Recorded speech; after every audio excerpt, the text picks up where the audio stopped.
Welcome to the real life adventures of Avery Finn.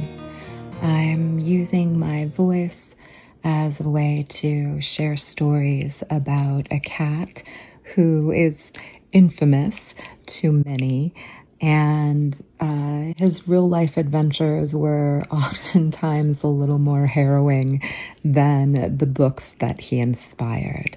So come on a journey with me. Sometimes I talk for just a few minutes, and sometimes I'm a little bit more verbose, but each time is a different topic, really within the context of storytelling about a cat who really liked adventures.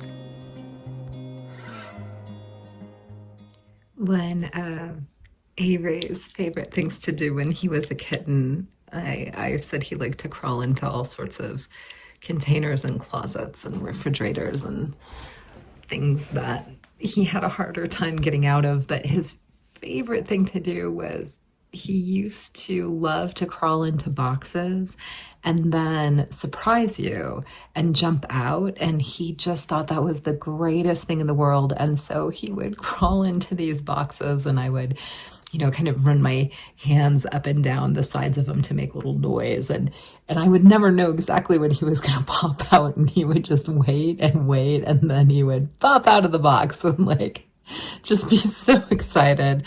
And it would startle everybody and who was playing with him. And this was just a great game for him. When he got older, he had a boyfriend that used to push him around the house in a laundry basket. And Avery just thought this was the greatest thing in the world. He loved to be pushed in boxes or laundry baskets across the room. So I thought I would include a couple of illustrations for Avery's upcoming book, Avery Finn's Big Move. And I'm doing this because it's related to boxes, as you can probably see if you're looking at your screen.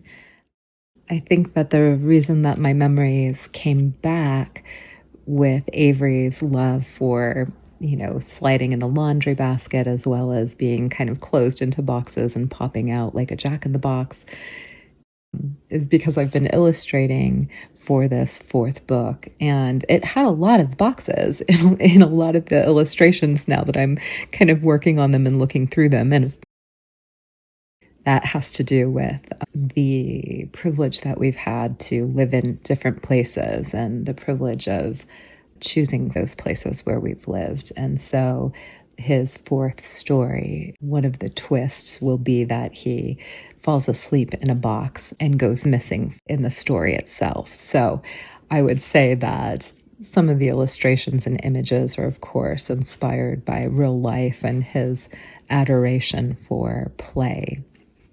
I think most cat owners know that we have at times been seduced and unload lots of money on expensive toys that cats would rather play in a box or in a bag, or with simple things that we have around the house. One of my favorites is I'll stuff old socks with catnip with the socks.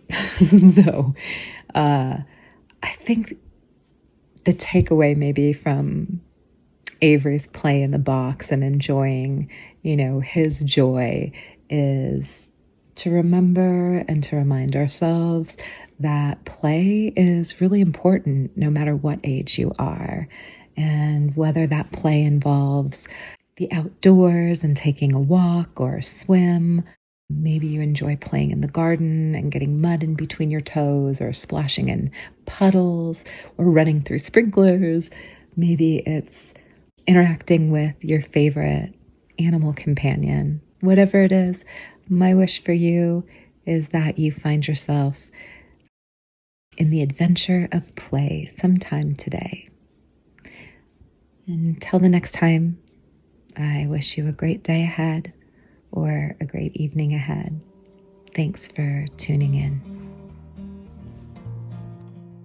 If you would like to read some of Avery's adventures, he has 3 stories in print, or you can listen to them on this YouTube channel. You can subscribe to The Adventures of Avery Finn, and I will continue to share more real-life adventures.